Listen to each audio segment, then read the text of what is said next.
दोस्तों, स्वागत है आप सभी का कागज नगर के 19 सितंबर वाले 2024 के न्यूज़ में।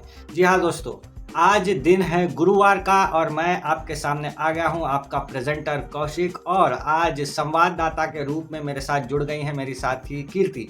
हम दोनों आपको कागज नगर के सारे समाचार बताएंगे। लेकिन समाचार अगर सुनना है, जानना है, तो मैं आपको ये बात सजेस्ट करना चाहूँगा कि भगा भगा कर इस वीडियो को बिल्कुल ना देखें। आराम से एकदम तबीयत से इस वीडियो को लास्ट तक जरूर देखें, ताकि आपको पता चले कि आज के दिन कागज नगर में क्या क्या हुआ है। टमाटर कागज 50 नगर के रुपए न्यूज़ों किलो। को शुरू करते हैं स्कूलों को आज मिले की 3 हेडलाइन करोड़। से। क्लासरूम में सेलफोन बैन। स्टाफ नर्सों की भर्ती का नोटिस।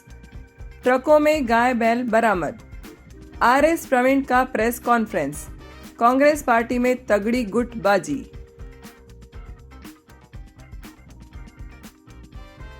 तो चलिए दोस्तों, शुरू करते हैं आज की पहली खबर से। दोस्तों, टमाटर 50 रुपए किलो हो गया है, बैगन 100 रुपए किलो हो गया है, वहीं भिंडी भी 60 रुपए किलो चल रही है, करेला 80 रुपए किलो चल रहा है, 20 रुपए में तो दोस्तों सिर्फ पाव भर मिर्ची आ रही है और न जाने क्या क्या। आप सभी को पता है, सब्जी मंडी में जाते ही ऐसे अंगार सा लगता है। जी हाँ दोस्तों, कई दिन हो गए सब्जियों के भाव एकदम चढ़े हुए हैं, लेकिन उतर ही नहीं रहे। पहले क्या होता था, कुछ सीजन में जो है भाव बढ़ते थे, बाद में भाव कम हो जाते थे। ऐसा भी था कि टमाटर 10 रुपये 5 रुपये किलो में भी बिकता था, लेकिन अब ऐसा नहीं है। ऐसा क्यों हो रहा है दोस्तों? इस बार प्रॉब्लम ये है कि जो किसान सब्जियों की खेती कर रहे थे, वो किसान अभी कुछ और उगा रहे हैं। यही डाटा जो है आज हमारे सामने निकल के आया है। एक बहुत बड़ा सर्वे हुआ किसानों का, एग्रीकल्चर डिपार्टमेंट ने करवाया, जिसमें कि एक बहुत ही चौंकाने वाली जो है डाटा सामने आई है। मैं उसको आपके सामने पेश करना चाहूँगा। दोस्तों, बात करें टमाटर की, तो पूरे ज़िले में सिर्फ 248 एकड़ में ही जो है टमाटर की खेती हो रही है और मात्र 358 किसान ऐसे हैं पूरे कोमरम भीम ज़िले में जो कि टमाटर उगा रहे हैं। उसके बाद बात करें बैगन की, तो सिर्फ 84 यानी 84 एकड़ में ही जो है बैगन उगाया जा रहा है और मात्र 150 किसान जो है बैगन की खेती कर रहे हैं। इसके अलावा भिंडी की बात करें तो सिर्फ 82 किसान, 82 ऐसे किसान हैं जो कि सिर्फ भिंडी उगा रहे हैं। दोस्तों, इस बार समझ में आ रहा है ये डेटा देख के कि बहुत सारे किसान जो है इस बार सब्जी की खेती छोड़ रहे हैं। इसका कारण क्या है, हमें कमेंट में ज़रूर बताइएगा। एक और ट्रेंड मुझे सामने मिला जो कि ईसगांव से मैंने देखा है, स्पेशली बंगाली विलेजेस में जितने भी है, लोग पहले सब्जी उगाया करते थे, लेकिन इस बार कैश क्रॉप के रूप में जो है किसान सिर्फ परवल उगा रहे हैं। जी हाँ, परवल की खेती थोड़ी सी जगह में बहुत सारी हो जाती है और ढेर सारे पैसे इस खेती में मौजूद हैं। परवल एक ऐसी सब्जी है जो कुछ दिनों तक बगैर फ्रिज के भी टिक जाती है, इसीलिए इसको जो है आप हैदराबाद, नागपुर ले जाने तक ही आराम से टिक जाएगी। तो ढेर सारे ऐसे बंगाली किसान हैं जो कि परवल की खेती कर रहे हैं। इस बार आप अगर किसान हैं तो अपने खेत में आपने क्या लगाया है, कमेंट में टाइप करके जरूर बताएं। चलते हैं अगली खबर पे, जो कि हमें हमारी संवाददाता स्कूल से जुड़ी खबरों पर। क्या आपको पता है हमारे जिले में कितने प्राइवेट स्कूल्स हैं? इसका जवाब हम आज आपको बताते हैं। पूरे कोमरम भीम जिले में 102 प्राइवेट स्कूल हैं। जबकि बात करें छोटे बड़े सरकारी स्कूल्स की, तो 1148 सरकारी स्कूल्स हमारे जिले में चल रही है। इन स्कूलों में अगर कोई समस्या आ जाए तो आपको एमपी या एमएलए के पास भागने की जरूरत नहीं है। अगर स्कूल से जुड़ी कोई भी समस्या हो तो सीधे आसिफाबाद जाइए, वहाँ के डीईओ ऑफिस में पहुंचकर डीईओ साहब से मिलिए। साहब को अभी सरकारी स्कूल्स और इंफ्रास्ट्रक्चर के डेवलपमेंट के लिए ढेर सारे फंड मिले हैं। जी हाँ दर्शकों, हमारे डीईओ साहब अशोक जी को सरकार ने 1,47,20,000 रुपए दिए हैं। और अभी यह जान के आपको आश्चर्य होगा कि यह तो सिर्फ आधी राशि है। असल में इतनी ही और राशि बाद में फिर से डीईओ साहब को मिलने वाली है। मोटा मोटी इसका एक ही मतलब है कि इस साल सरकार ने हमारे जिले के स्कूल्स के डेवलपमेंट के लिए करीब 2,94,40,000 रुपए मंजूर किए हैं। तो इतने सारे पैसे डीईओ साहब के पास अभी मौजूद हैं। अगर आपको स्कूल से जुड़ी कोई भी समस्या है तो राजनीति करने के बजाय सीधे आसिफाबाद में मौजूद डीईओ साहब के पास पहुंचकर अपनी शिकायत दर्ज करवा सकते हैं।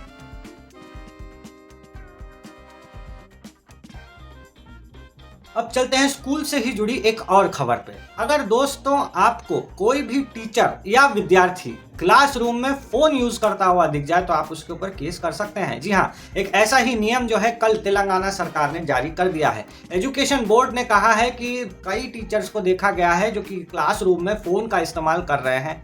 इससे जो है मतलब उनकी जो पढ़ाने की काम है इसमें डिस्टर्बेंस हो रहा है। ऐसा हो रहा है कि लोग फ़ोन तो साइलेंट करके चले जाते हैं लेकिन कुछ ना कुछ मैसेज आ जाता है। अल्टीमेटली क्या होता है, फ़ोन वाइब्रेट होने लगता है, किसी का कॉल आ जाता है। तो ये सब से जो है ना एजुकेशन के ऊपर ध्यान भटकता है। कई बार ऐसा भी होता है स्टूडेंट्स भी क्लासरूम में फ़ोन लेके चले जाते हैं। तो ऐसे में जो एजुकेशन डिपार्टमेंट है उन्होंने ये एक एडवाइजरी जारी की है कि अब से जो है आप स्कूल में कोई भी क्लासरूम के अंदर फ़ोन लेकर नहीं जा सकते। अगर आप स्कूल में फ़ोन लेके जा भी रहे हैं तो फ़ोन के लिए एक अलग से लॉकर बनवा लें ताकि बच्चे या टीचर्स जो भी हैं क्लासरूम में घुसते समय उस लॉकर के अंदर फ़ोन को रखें। इसके बारे में टीचर्स से बात की तो मिली जुली प्रतिक्रिया देखने को मिली। कई टीचर्स ऐसे मिले जो कि इससे खुश हैं, लेकिन कई ज़्यादातर टीचर्स ऐसे हैं जिनको इस बारे में नाराज़गी है। वो कहते हैं कि कई जगह पे जो है अटेंडेंस लेने का और बाकी जो काम है मार्क्स वगैरह कैलकुलेट करने के लिए कम से कम फ़ोन होना चाहिए। फ़ोन में कई लोग जो है अपना जो है पॉइंट्स लिख के जाते हैं कि आज क्या पढ़ाना है। तो ये सारी चीज़ों को लेके कुछ टीचर्स ने जो है नाराज़गी भी बताई है, कुछ टीचरों ने खुशी भी जताई है। आपका क्या मानना है, क्या क्लासरूम में फ़ोन लेकर जाना सही है? अगर हाँ तो कमेंट में बताइए, अगर ना तो कमेंट में भी बताइए कि ना। स्कूल से जुड़े नियमों के बाद अब तेलंगाना सरकार ने एक और चीज नोटिफिकेशन के रूप में जारी कर दी है। यह चीज है नर्सिंग ऑफिसरों की पोस्टिंग का नोटिफिकेशन। जी हाँ दोस्तों, सरकारी अस्पतालों में स्टाफ नर्सों की भर्ती का नोटिफिकेशन जारी हो चुका है। 28 सितंबर से इसके ऑनलाइन फॉर्म शुरू होंगे। करीब 2050 स्टाफ नर्सों की भर्ती होगी। इसके लिए ऑनलाइन एप्लीकेशन भरना पड़ेगा। एप्लीकेशन भरने की आखिरी तारीख 14 अक्टूबर शाम 5 बजे तक है। नवंबर 17 तारीख को इससे जुड़ी पहली परीक्षा होगी। परीक्षा को रेलवे एग्जाम की तरह ही कंप्यूटर में लिया जाएगा, जिसे कि आम भाषा में सरकारी लोग CBT कहते हैं। अगर आपने भी BSc नर्सिंग कंप्लीट कर ली है तो आप इस फॉर्म को भर सकते हैं। 28 सितंबर से इसकी लाइन शुरू हो जाएगी। इसके लिए आपको अपने 10th का मेमो, इंटर का मेमो, डिग्री का मेमो और साथ ही आधार कार्ड जैसे डॉक्यूमेंट अटैच करने पड़ेंगे। याद रहे कि 14 अक्टूबर को ऑनलाइन एप्लीकेशन की आखिरी डेट है और 17 नवंबर को CBT एग्जाम लिया जाएगा।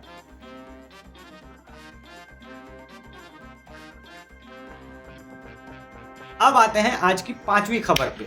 कुछ ट्रांसपोर्ट ऑपरेटर्स जो होते हैं ना, जो लॉरी ट्रक चलाते हैं, वो कुछ डीजल बचाने के लिए, टोल के पैसे बचाने के लिए शॉर्टकट्स ढूंढने लगते हैं। तो दोस्तों, छत्तीसगढ़ से कुछ ऐसे लोग आ रहे थे हैदराबाद की तरफ, जिनको ऐसा लगा कि क्या चंद्रपुर जाएं, फिर वहाँ से ट्रांसपोर्ट में आएंगे तो अपने को वांकीडी के पास में जो है एक टोल गेट मिलेगा। इससे अच्छा है वो लोग क्या करते हैं, महाराष्ट्र से शॉर्टकट मार के हमारे सिरपुर टाउन के तरफ आ जाते हैं। तो ऐसे कुछ लोग जो है पैसे बचाने के चक्कर में शॉर्टकट से सिरपुर टाउन की तरफ आ रहे थे। इनको ये शॉर्टकट बहुत भारी पड़ गया। दरअसल हुआ ये कि इनकी 2 ट्रकें थी और इन 2 ट्रकों के अंदर थे गाय और बैल। दोस्तों, गाय बैल लेके जाने के लिए बहुत सारे तामझाम लगते हैं, बहुत नियम कानून होते हैं। अगर आप लोग ये नियम कानून ना माने तो ये इलीगल तरीके से गाय और बैलों की तस्करी यानी स्मगलिंग मानी जाएगी। तो क्या हुआ कि कुछ लोगों ने जानकारी इकट्ठा करते हुए बताया कि देखो भैया, ये 2 जो ट्रकें जा रही हैं इनके अंदर गाय बैल है। इसीलिए लोगों ने शक के बिना पे बजरंग दल को इस बारे में बताया। बजरंग दल ने क्या किया, इन गाड़ियों को थोड़ा सा आगे पीछे कवर करते हुए देखा कि सच में इन गाड़ियों में गाय बैल है या नहीं। उन्होंने कंफर्म करने के बाद पुलिस को इस बारे में बताया। पुलिस ने तुरंत एक्शन लेते हुए इन 2 आइशर ट्रकों को यानी DCM गाड़ियों को रुकाया, सिरपुर टाउन में चेकिंग की। उसके बाद देखा कि गाय और बैल तो गाड़ी में है। तो पुलिस ने जो है जो भी ड्राइवर्स है उनको कस्टडी में ले ली है, जो गाड़ियां हैं उनको सीज कर दी है और एक प्रेस रिलीज जारी करते हुए बताया कि ये जो 2 DCM गाड़ियां थी ये छत्तीसगढ़ से हैदराबाद की तरफ जा रही थी।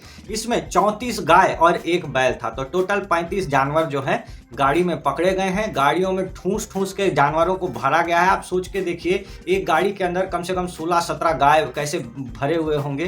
तो ये सारी चीजें जानने के बाद में जो है इलीगल तरीके से गायों और बैलों की तस्करी कल BRS पार्टी के नेता RS प्रवीण कुमार ने एक प्रेस वार्ता का आयोजन किया। यह प्रेस वार्ता उनके कोसिनी वाले घर पर हुई। वार्ता के दौरान BRS पार्टी के तमाम लोकल बड़े नेता भी मौजूद थे। प्रवीण ने प्रेस वार्ता में 2 विषयों पर बात की। सबसे पहले म्युनिसिपल कॉन्ट्रैक्ट कर्मचारी श्री नागेश जी की मौत को लेकर उन्होंने कागजनगर के कांग्रेस नेता और म्युनिसिपल चेयरपर्सन को घेरे में लिया। उन्होंने कहा कि कागजनगर म्युनिसिपैलिटी में कांग्रेस का दबदबा है, ऐसे में गणेश विसर्जन की सारी जिम्मेदारियां चेयरपर्सन से लेकर तमाम काउंसिलर्स की है। एक अनफिट क्रेन को कैसे गणपति विसर्जन में इस्तेमाल किया जा सकता है। प्रवीण ने बताया कि पुलिस में काम करते समय वह 9 साल तक हैदराबाद के टैंक बैंड में गणपति विसर्जन का काम देखते थे। उन्होंने कभी भी इस तरह का चूक और लापरवाही नहीं देखी। कागजनगर में इतनी बड़ी चूक होने के बाद एक म्युनिसिपल कॉन्ट्रैक्ट कर्मचारियों की मौत हो गई, जिसकी जिम्मेदारी उन्होंने कागजनगर के म्युनिसिपल काउंसिलर्स और चेयरपर्सन पर डाल दी। दूसरे विषय में RS प्रवीण ने कहा कि कागजनगर के ढेर सारे युवा सिरपुर पेपर मिल में नौकरी करना चाहते हैं, लेकिन सिरपुर पेपर मिल की मैनेजमेंट कागजनगर के लोगों को नौकरी ही नहीं देती। उन्होंने प्रेस को बताया कि कागजनगर के युवाओं को SPM अनदेखा करती है और उनके साथ भेदभाव करते हुए बाहर से आए हुए लोगों को नौकरी दे देती है। कागजनगर के युवाओं के साथ यह भेदभाव अच्छी बात नहीं। SPM मैनेजमेंट को ऐसा नहीं करना चाहिए। आगामी मजदूर यूनियन इलेक्शन में RS प्रवीण इस मुद्दे को लेकर चुनाव लड़ेंगे, ऐसा उन्होंने बताया।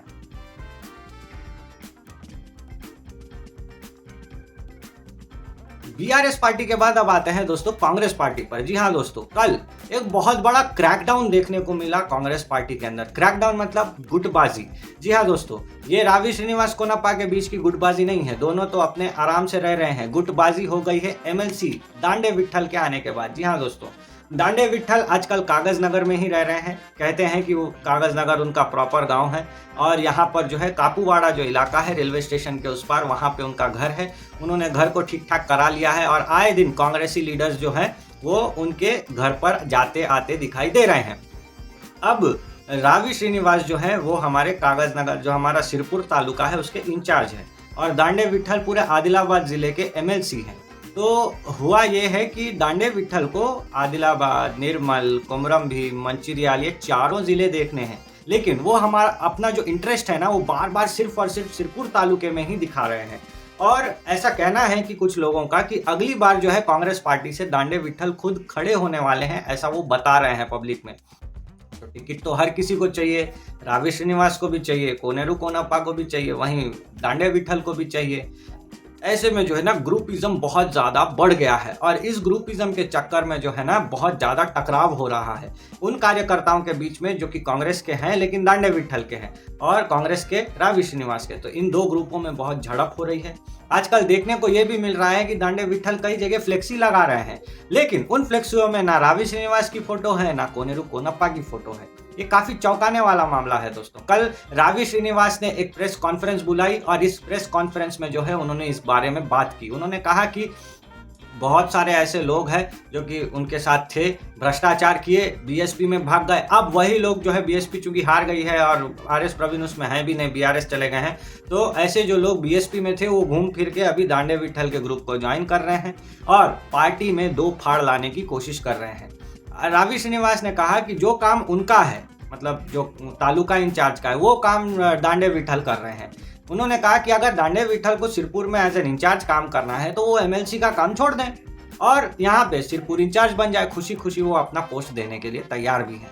तो ये दो लोगों का जो गुट है, ये गुटबाजी अल्टीमेट होती जा रही है, एकदम चरम पर जा रही है। आपका इस गुटबाजी के बारे में क्या कहना है, अपना ख्याल कमेंट बॉक्स में ज़रूर रखें। और एक चीज़, अगर ये आपको जो मैंने खबर बताई इसका एक पूरा का पूरा प्रेस रिलीज वीडियो है हमारे पास, जो कि हमने ऑलरेडी दोपहर को 2 बजे अपलोड कर दिया था। अगर आपको वो वीडियो देखना है तो कमेंट सेक्शन में जाओ, सबसे पहला कमेंट आपको पिन किया हुआ मिलेगा रावी श्रीनिवास का प्रेस स्टेटमेंट। अगर आप चाहे तो यहाँ ऊपर में भी जो आई बटन है ना, यहाँ पे लिखा हुआ आ रहा होगा, वहाँ पे क्लिक करके भी ये पूरी की पूरी न्यूज़ सुन सकते हैं। और ये वीडियो जब खत्म हो जाएगी तब आपको एक स्क्रीन पे दिखाई देगा, आप उस पर क्लिक मारने के बाद भी वो जो प्रेस रिलीज वाली वीडियो है वहाँ पे जा सकते हैं। वो वीडियो जो है रावी श्रीनिवास की खुद की है और उन्होंने तेलुगु में जो है सारा बयान दिया है। 7 मिनट का पूरा वीडियो आप देख सकते हैं। तो खैर, कागजनगर के लोकल समाचारों में इतना ही। इजाजत दीजिए मुझे और मेरी साथी कीर्ति को, ताकि हम और कागजनगर के जो नए समाचार है वो आप तक आराम से पहुंचा पाए, रोज आपको कागजनगर के अपडेट्स देते रहे। तो आज के समाचार में इतना ही दोस्तों, मिलते हैं।